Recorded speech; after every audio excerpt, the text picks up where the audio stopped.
Hi, how's everyone out there doing? This is Amy Hamilton, author of The Project Manager, Life is a Project, and The Consummate Communicator, Character Traits of True Professionals. I am here with Aurora Gregory today. We are so excited. We are celebrating 24 authors in 12 hours, Veterans Day edition.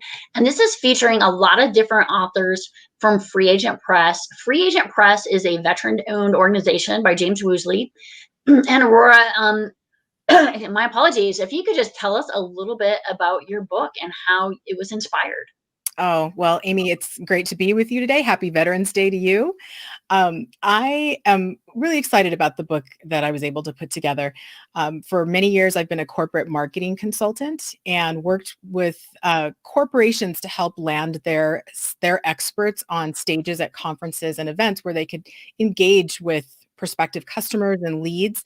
And over the years, working with a colleague and a good friend, David Pitlick, we worked together to develop a great strategy on how to create really effective and what we call irresistible speaker proposals.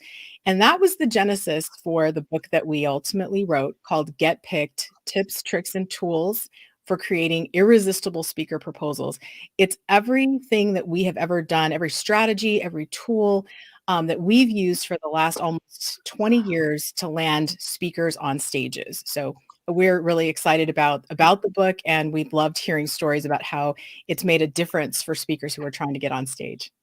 So I have a copy of your book right here, and thank you so much for sending this to me. And such a lovely book, and you have like little like bookmarks and everything, and super great. And so right now, one of the first things that we talked about when we were prepping for this interview is we're doing video interviews now. We're not doing face-to-face. So many things have changed. What's your advice out there right now to authors and to speakers who are kind of struggling in this new environment? You know, I don't think anybody could have seen 2020 coming at us. I know many speakers, many business people who had some amazing goals for this year coming into, thinking back to January and February. And then we got to March and, the snow globe started to shake. So it's been really different. The one thing that I would want to say, a couple of things actually, is one, for speakers, don't be discouraged. The world of speaking may have changed, but the need for speakers has not. The need for your expertise, the need for what you know, your knowledge, the training that you offer, if you're maybe a training, someone who presents a lot of training, is still needed in the world. You're just going to have to be a little bit more creative and a little bit more thoughtful about how you go after stages. You need to do all of the things that you need to do. You need to have, great titles and a great topic and a great way to talk about it. But you need to be a little bit more creative, and you also need to, be a little bit more thoughtful. Um, think more broadly about what stages means and how different types of stages can be effective for you. So even what we're doing here today, Amy, I consider this a speaking engagement. I prepared for it the same way I would for a speaking engagement.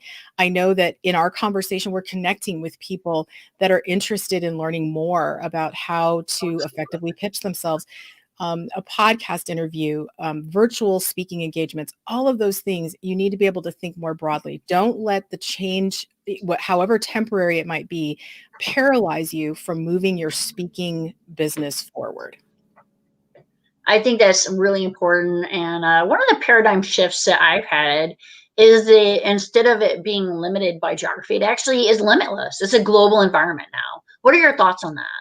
It's so, so true.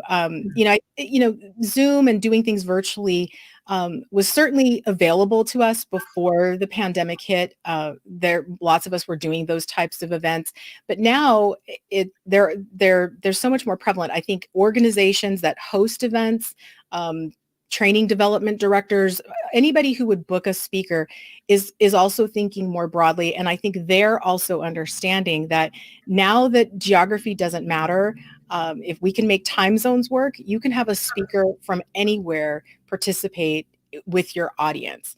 And that's, I think, as a speaker, we need to be able to be thoughtful about that, expand the territory that we explore for speaking opportunities. And as we engage with event planners, help them be that creative mind, that creative thinker along with that event planner. That's part of what I call partnering with the event planner to help them be successful. be willing to be creative with them to help them see how it could work and how you can help them work across the digital line, how you can help them bring an effective, meaningful experience to their audience. They want that regardless, whether the event is live or virtual. So you need to be able to do that creative work to explain that to them so that they can see why they need to invest their time, dollars with you and to present you to their audience. I think some really great points there. And one of the things I wanted to point out is I'm here in Virginia, and it is pouring rain today. And oddly enough, that makes me very happy because I don't feel bad about being in my living room all day doing this podcast. But Aurora, where are you located at? I'm actually just outside Los Angeles, and we are having a little bit of a cold snap for LA. It was in the low 40s this morning, and I actually went out before our time together to meet a few friends for an outdoor coffee. We still can't have any kind of dining inside right now, so some friends and I got together. We traditionally do on Veterans Day. We got together and we sat outside in some chilly weather and had some coffee and breakfast together. So sun is shining, but it's cold. Yeah, so absolutely amazing. This is kind of the new reality that we're dealing with, where we can just arrange these meetings where it's across the country, 4 hour time difference, and you don't even think about it. You just like, hey, when can I schedule you around your time zone? When can we make this work? And the last 24 authors in 12 hours, I had a Mike Dowsett. For anybody interested, check out that video. And Mike was a last minute fill in, and he was from Australia, and he spoke at 3:30 in the morning his time. And he said, Wow. no, I really, really want this exposure. And I said, Mike, of course, you're amazing. I love your books. Actually, when I say I love his books, I love that he wrote books. He wrote actually like a murder thriller called Killer Addiction. And Wow. it's where this serial killer actually kills people who have addictions. And so if you want to stay up all night, it's a very Stephen King-esque kind of book. So, and it goes into, there's all kinds of authors, all kinds of different platforms that people use.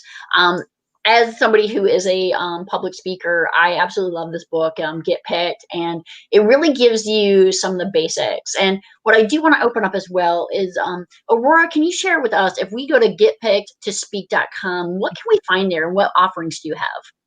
So you'll get kind of a full rundown of the book. You'll be able to get to know me a little bit more, along with my co-author David Pitlick.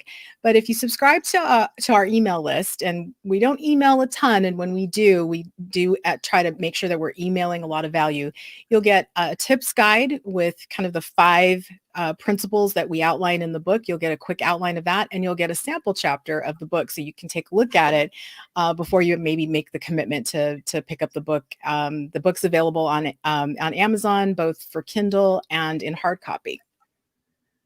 Yeah, and such a great thing to be able to go into Amazon. And I'm going to put your book up here right now, so that anybody who is interested can take a look and order that.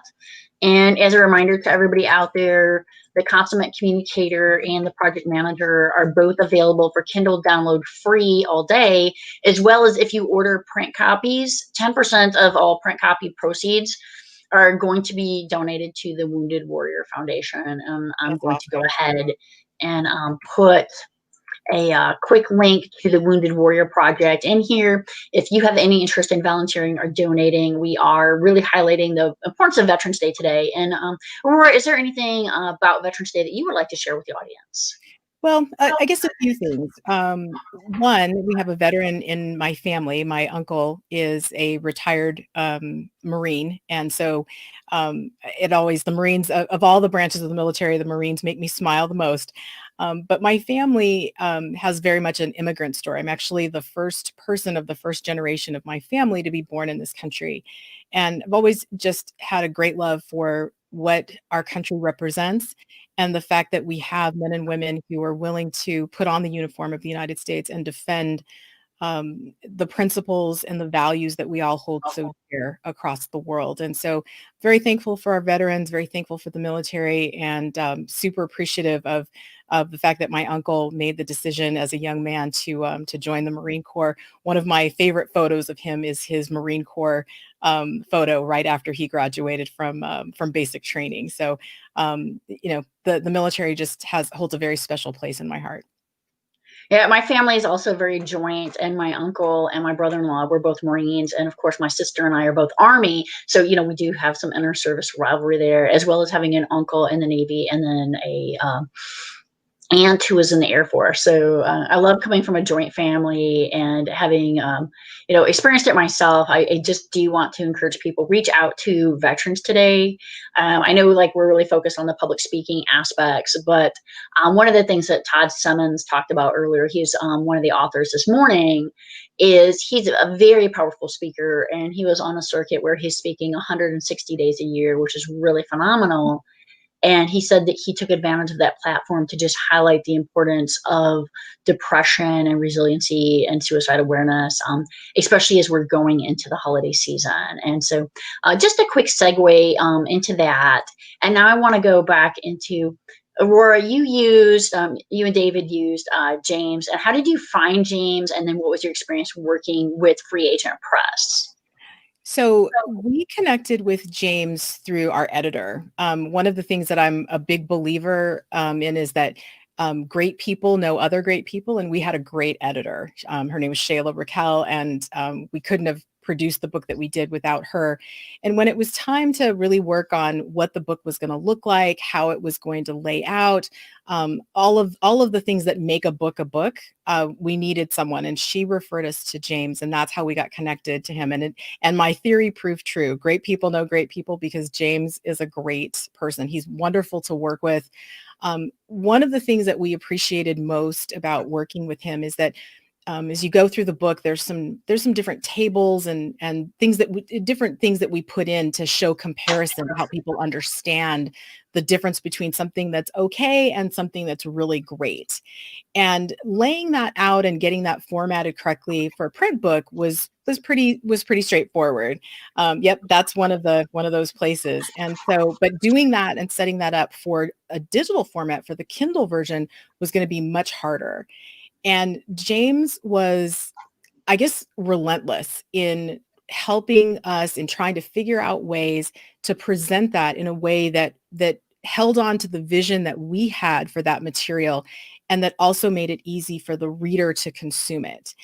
He presented options to us. He communicated deeply with us. He cared about our book. He cared about the mission that we had for what we were wanting to put out into the world. I mean, I'm going to say he cared about it almost as if it was his own, and we appreciated that so much. As we got closer to publication date, he stayed in such touch with us, making sure we were first time authors. There was a lot of things that we didn't know. We didn't know what we didn't know, and he put us so much at ease that everything was going to fine, that our files were going to look great, that the book would publish beautifully, and that the goal that we had for the book would be accomplished. So I can't say enough about working with James. Free Agent Press. I just couldn't say enough about him. If when the time comes for either an update to this book or the writing of another book, there won't be any reason for me to go and look for anyone else to help me. If James is still in the business, he'll be who I want to work with. Oh, and I'm definitely counting on James being in the business, because I know that I have a lot more books. And so I really appreciate James, the work that he has done. It's been pretty tremendous. And then you recommended some other people to James that I didn't even know about today. So I had my interview earlier with Erica. So first of all, how do you know Erica? And then how did this come about? Because I was like, oh, wait, a note to self. It's funny. I'm not even sure. Sometimes you lose track of how did you connect with people? It was more than likely in a mutual group. We were mutual friends in a group, and it might have been the writers group that Shayla, our book editor, had organized. James was also a part of that group. Such wonderful, supportive communities. Social media today gets a lot of raps for being a difficult place to navigate, but there are also some really wonderful places, wonderful communities or neighborhoods on the internet that can be so supportive for what you're trying to do. And so, I think one of the things that's true is if you know great people, it's very easy to refer them. Erica's probably not the first person I referred, James's way. If you know great people, it makes it easy to refer them. And if you know someone who's writing a great book, It's easy to refer them to folks that make great books come to life. So if you're an author, if you're someone, you feel like you've got a book in your heart or in your mind that you want to write, don't be afraid to reach out to people that have done what you are wanting to do and ask them, how did you do that? Who did you work with? Who are the people? Who do I need on my team to make this happen? Especially when you self-publish. Self-publishing for me has been an incredible experience. I would recommend it to anyone. But make sure you've got the right people. And so you look for those folks and ask them, like, who did your cover? Your book inside looks so awesome. Who did that for you? If we worked with awesome people, we will have no problem letting you know this is who you want on your team. So many threads I want to pull there, but the first one I'm going to start with is your whole point about the online communities. When people ask me about social media and they talk about social media being an echo chamber, I'm like, oh, absolutely, I love it. My feed is filled with like Tony Robbins and John C. Maxwell, and I'm like, I get up every day in this positivity echo chamber. So why would you not want to wake up to that in the morning and just be like, today's going to be an amazing day? Right. And the other part is that on the community space is this whole series, the 24 authors in 12 hours, was born from the fact of authors who are out there at the same point where I was going, okay, I was supposed to launch my book. I had these speaking engagements lined up. I had some indie bookshops lined up.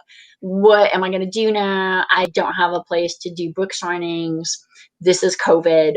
And people said we should do something. And this brainstorm happened. And just such a tremendous outpouring, and filling the slots, I always say, is both the hardest and easiest thing. Is you always have tons of authors, is figuring out all of their schedules with their time zones, like you alluded to, for public speaking, and getting them all filled in. And then once you have them filled in, being able to communicate that and share it.